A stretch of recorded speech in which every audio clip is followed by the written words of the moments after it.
Hi everyone. Today we are going to discuss William Shakespeare. As it is 456th birth anniversary of the great legendary writer of English literature William Shakespeare. Whenever we start talking about English literature, a name automatically comes in our subconscious, that is none other than William Shakespeare. However, he was not much educated. Basically, he was a stable boy. He used to drive the carts, horse cart, to carry the royal men to the Elizabethan theatre, where they used to enjoy the dramatic performance. Shakespeare, as being much interested in theatrical activities, he used to learn the dialogues outside the theatre. However, he was not allowed to enter there, but he used to learn the dialogues. And one day, the director of the theatre saw him just listening the theatrical activities and the play performance without being letting others know. So he called Shakespeare and tell him that, are you really interested in all these activities? Shakespeare said yes. And he started delivering the dialogues, and those dialogues were very much liked by the director. Later on, he was just given some roles, and with his acting talent, he proved himself inside the theatre. And not only as an actor he worked, but he also started writing plays onwards. Friends, as today we are celebrating the 456th birth anniversary of that legend writer, I think at this moment, as we generally used to celebrate his birthday formally in the department, but today is because of the lockdown, I request you all to share one of his famous quotes and dialogues that you have liked the most to commemorate his birthday, to celebrate him. Let me give you a brief introduction about Shakespeare as a writer. As coincidentally he was born and died on the same day, 23rd April, as he born on 23rd April 1564. And in 1616 he also died on the same day. But before his death, he did so many remarkable works. He wrote 37 plays. It was such a miraculous work at that time when education was not for all. Reading and writing was not a common phenomenon. And at the time when the people like Shakespeare started writing one of the toughest genres of literature and wrote 37 plays. Not only plays, he also wrote 154 sonnets. And he popularized the English sonnets. Later on, they were named as Shakespearean sonnets, giving the structure of three quatrains followed by a heroic couplet.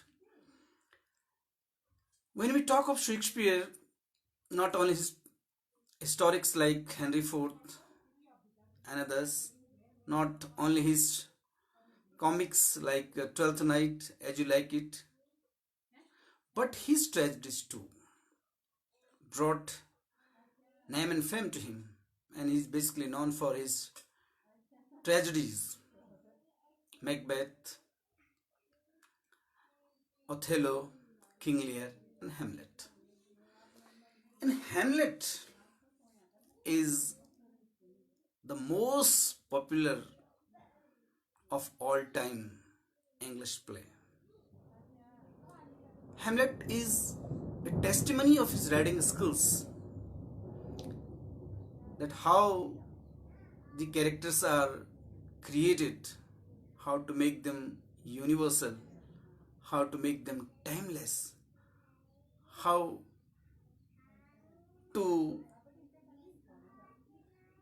make them the characters of the common people. And this was a unique quality of Shakespearean writings, that he did not show only the fall of the great people, of the royal families, of the kings and the queen, but he also showed the uprise of the commoners, the common people, from bottom to top.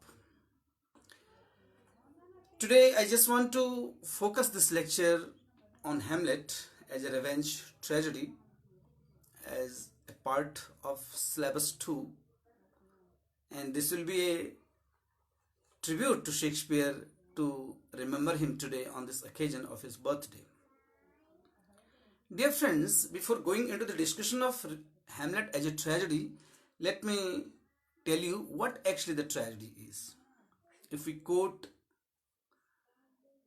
Aristotle, he says, tragedy is the imitation of an action that is serious and also having magnitude, complete in itself, incidents arousing pity and fear, wherewith to accomplish the catharsis of such emotions.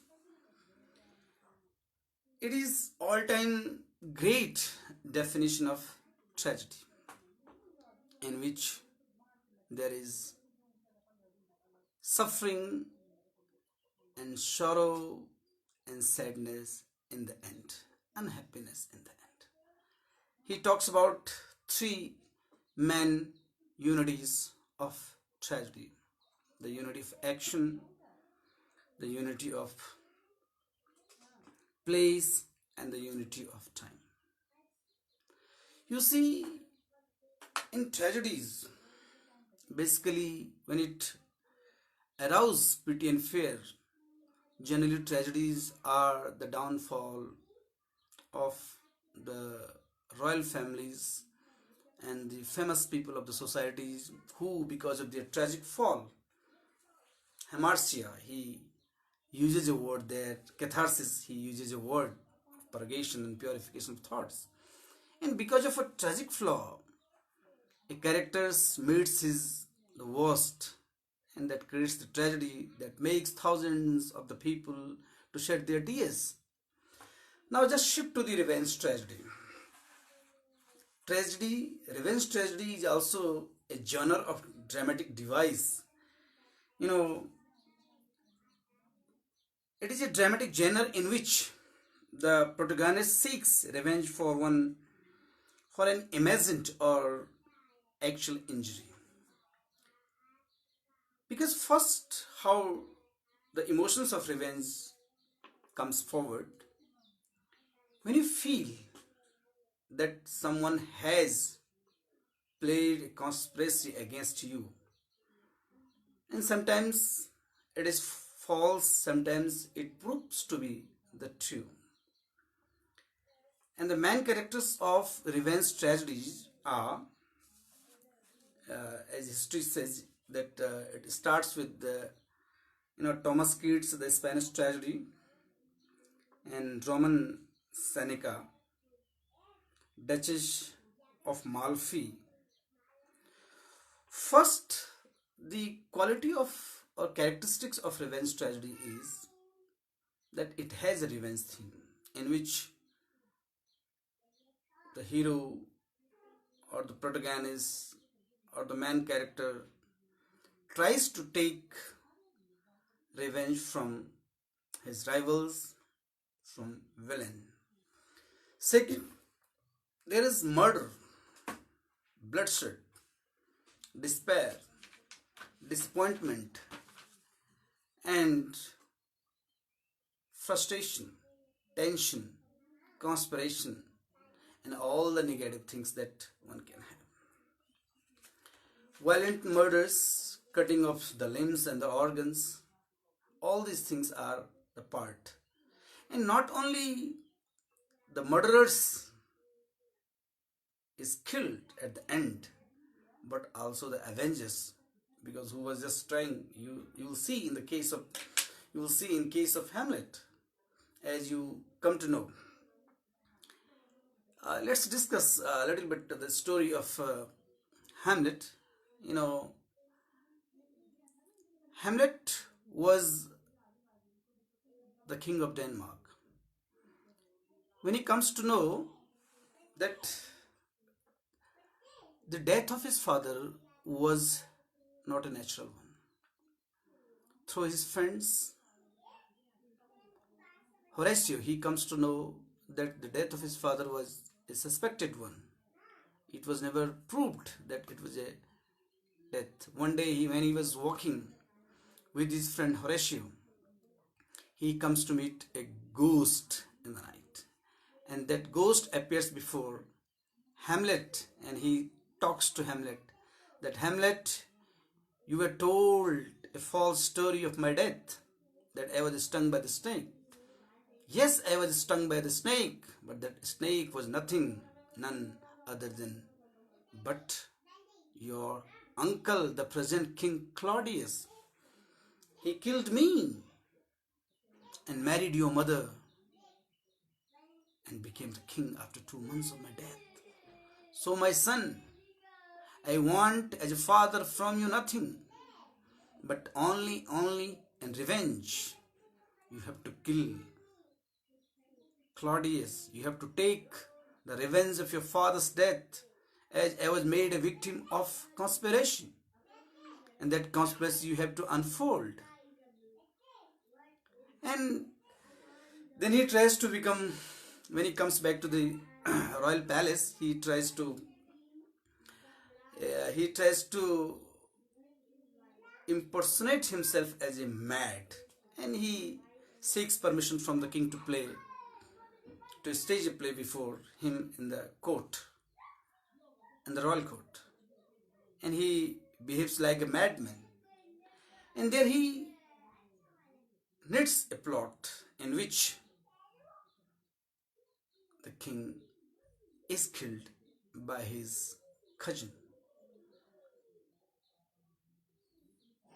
He poisoned them. By seeing this scene, the lady, the Queen Gertrude, and Claudius don't feel comfortable, and they go away from the theatre hall. Now he becomes assured, yes, this is true, that ghost who told me that your father did not have a natural death, but he was killed. And then when this story, he makes himself assured that this is true. He wanted to kill Gertrude also. But somehow, because meanwhile he comes to remember the promise his father made to him, and he leaves her. When Claudius comes to know that Hamlet has been informed, or Hamlet has come to know about the real cause of his father's death, he sends him England and also plots a conspiracy there to kill him. But he comes to know about this conspiracy, and he again comes back and to Denmark. And one day, a lot of accidents happen there when Ophelia comes to know that he has gone to Denmark. She feels lonely, as she was in deep love with Hamlet, and her father Polonius knew about this. So he said that this madness can be controlled This madness of Hamlet can be controlled by Ophelia's love. So he takes the help of Ophelia to control him, to give him moral and emotional support. But all this goes in vain. Nothing proves to be, because he was living in the anger of jealousy, because he wanted to.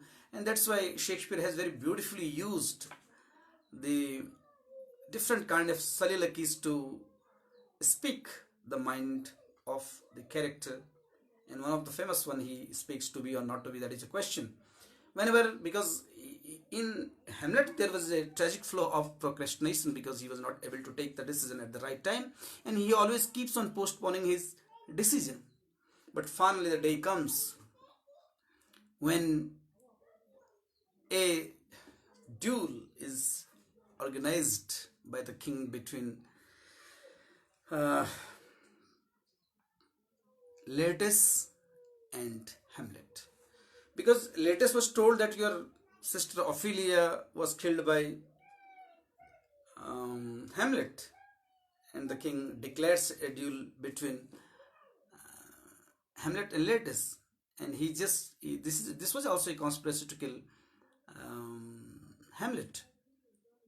And when a duel starts between Laertes and Hamlet, the King Claudius poisons the tip of the sword with poisons, and he said that when you feel like that you are going to surrender, you are going to be defeated by Hamlet, you just pinch him, you just pin up him with this poisonous sword, and he will die. There was a contrast due between both the warriors, and finally when he attacks him, Laertes attacks Hamlet. Hamlet attacks him back, and uh,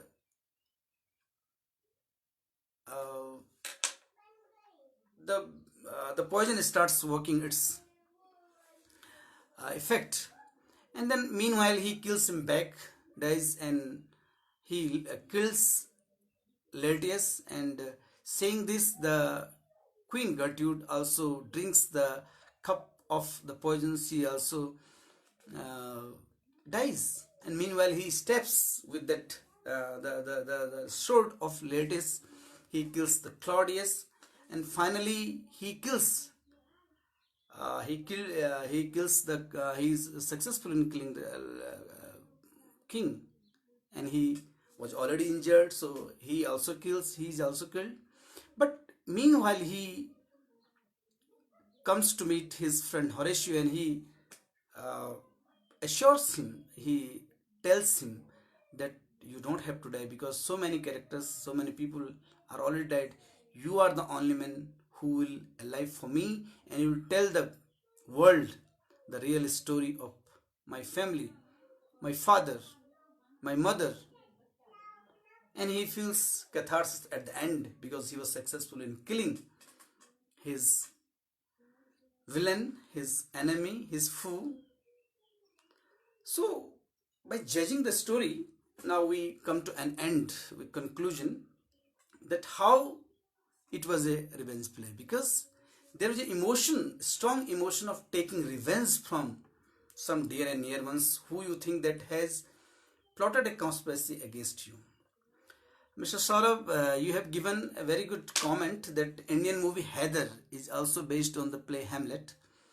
Yes, it is very similar to that story, that plot, and even Ankara is also made on the story of Othello, because Shakespeare was such a widely read writer all over the world that different people, different producers, directors have directed the different kind of movies to give the exact poetic justice to the readers.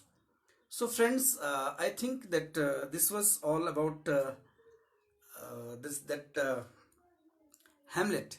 And no, Hamlet cannot be understood in just one reading. It's such a long and lengthy plot. It was just kind of fair discussion with you all to commemorate his birthday today. But you really want to understand Shakespeare, as time you go through the text of Hamlet, you will always get new meanings on the basis of your growing experience and your understanding of literature. And you should read Shakespeare more and more. If you really understand Shakespeare, you understand most of the writers of the world.